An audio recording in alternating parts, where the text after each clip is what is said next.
Thank you. Hey there, how are you? Oh, you're supposed to introduce. Ladies first. Hi there, gang. I'm Dr. Steph Ganner. Call me Steph. This is, You go. unknown. This is Dr. Bob McNeely. He goes by Bob. Bobby does not go by Gordon for our last one. Today we're going to be talking about setting expectations, aka expectation management. Life is all about expectation management. Perfect example. I didn't expect him to talk right there. And so kind of threw my morning off just by him interrupting there. Expectation management, to your point though, Bobby, is something that it's different between generations. And so today we're going to talk about a little bit differences between maybe some of our Gen Xers and our millennials on setting expectations in life and clinical practice. You want to start here? No. Wasn't expecting that. Wow. See, so what I want you to expect is the unexpected.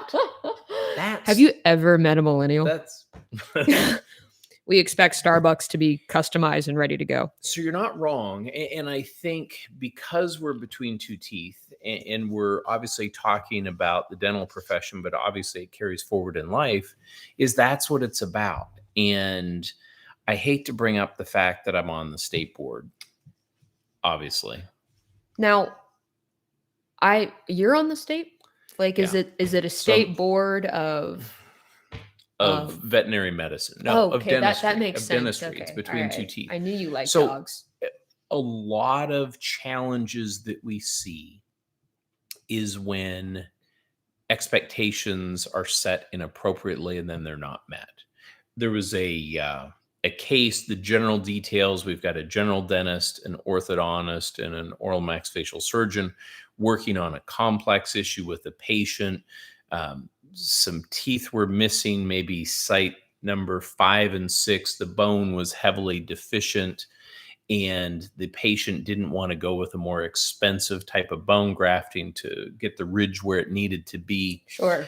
And the oral surgeon kept saying aesthetics will be compromised here. And it was a patient with a high smile line. The orthodontist said, no, we're going to get a great... Oral surgeons work on people with high smile lines. What? And the general dentist, in writing to the patient, and there was a bunch of communication back and forth between the doctors and then the patient, and the dentist, in quotes, per the documentation, I assured the patient that the aesthetic result would be excellent. And that was the nail in the coffin. No, it wasn't going to be. So what I hear you say is this patient was promised an exceptional result by one or both parties of this team and was severely underdelivered. You know, what comes to mind for me is generational differences from that example, that clinical example. I'm going to kind of branch out into a life example. Do you expect that to come easy for you? I'm still waiting for my tooth. The life example here is that millennials were promised something different from what we got. And when I was going into dentistry, or when I was thinking about going into dentistry, I'm a 90s baby. And in the 90s, dentistry of the 90s is absolutely different from dentistry today.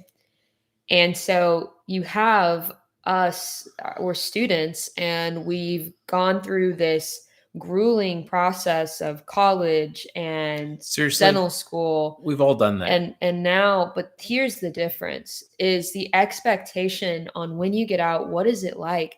Your group may have been the first group that hanging their shingle wasn't exactly how it was supposed to be. However, our group, it's even more than marketing every day. It is different now. Trying to establish yourself in practice, you have to really evaluate your expectations, what you want in life, what you want in clinical practice, and know that dentistry is not necessarily the panacea that it once was. Are you just complaining? Wow. We're going to take a short break here while we reestablish expectations for this podcast. So here's the deal. And I think, correct me if I'm wrong, you wanted to start this channel. I wanted to start I wanted to start this channel, but more so my point is I went into dentistry. This is going to sound cliche, but it is so I wanted to true, help people. because I wanted to help people, not because I wanted to run a practice Right. that was cutthroat, that looked at overhead, looked at margins. I had to have difficult conversations with staff.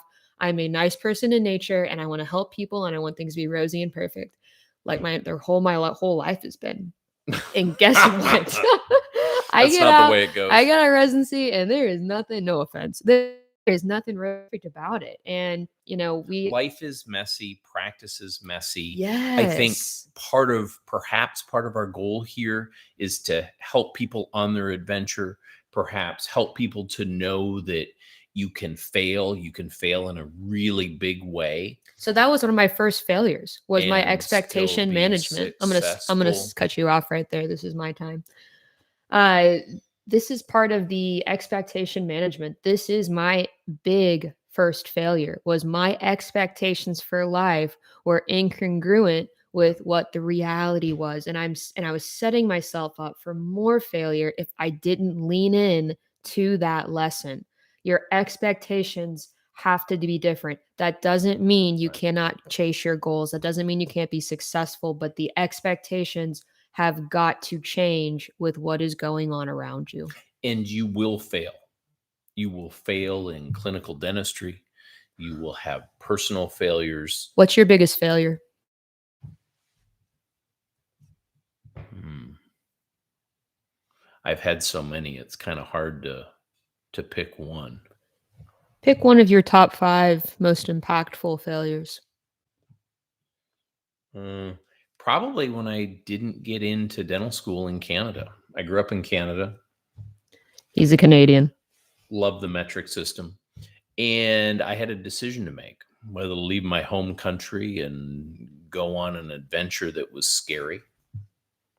And I did that. Life is not fair. There are a bunch of failures, but I'm blessed to be where I'm at because of my failures. What's your biggest failure? My biggest failure was, it probably centered around not winning state as a cross country athlete in high school in my senior year. Athletics have been a blessing, and they've also done me a disservice in life. I was really good at sports growing up. I don't say that to brag. I say that to say a point. For a short for a short female, being good at Are you sports short? is You can't say it's short. You said that in the I last I thing. You're can just say it, not but you tall. can't Oh, say okay. it, you know. Once again, her seat is a lot higher than mine. I'm having to lean in though for this microphone. So here's my point though, Early guys. success Here's my was a point. challenge. Early success was a challenge. Short females aren't meant to be successful. They're not meant to be physically dominant on any athletic field or on any court. Basketball wasn't even in the cards for me. I found my niche running and playing soccer. I was a mediocre soccer player. I was a little bit above average runner. However, it made my expectation management of life different. I got a full ride scholarship to multiple colleges. Again, not bragging, trying to make a point. What it taught me was that if you I've work never received a scholarship in anything. what it taught me was that if you work really hard, you can make your world equal opportunity. You can be equally successful. You can just work really hard and everything is going to be okay. However, when athletics melted away at a certain point, we all have to kind of focus on dental school or focus on other things. I started to learn that, and especially when I graduate, my expectations based on how coaches had treated me, how teachers have treated me, academics, athletics are now not a part of real life. Right. And this real life, I am having to kind of to it's challenge, reset, and reevaluate my expectations, because now they're so different, because I am no longer dependent on external motivating factors. It has to come from the inside. So to wrap this up, expectation management is critical. I think being new in practice, it gets difficult because sometimes you get bitten by something because you weren't prepared, and you have to learn from that failure or it will repeat itself. We talked about how from a state board perspective, we see issues with that constantly. One of these times we're going to have to talk about, I think, communication, effective communication. I'd love to ineffective. delve into in a different podcast, delve in communication with patients, how a patient judges you in the first 10 seconds you Right. walk in the room. Great. And I forget what I was saying before you stopped me. But anyway, That's perfect. You know what? set It was expectations. non-essential. It was non-essential. Set expectations appropriately. I expect you to hold that tooth the Learn entire from time. others, obviously. Obviously. And thank you so much for Thanks, joining gang. us. Y'all are awesome. You guys rock. Thank you so much for tuning in. We'll see you next time.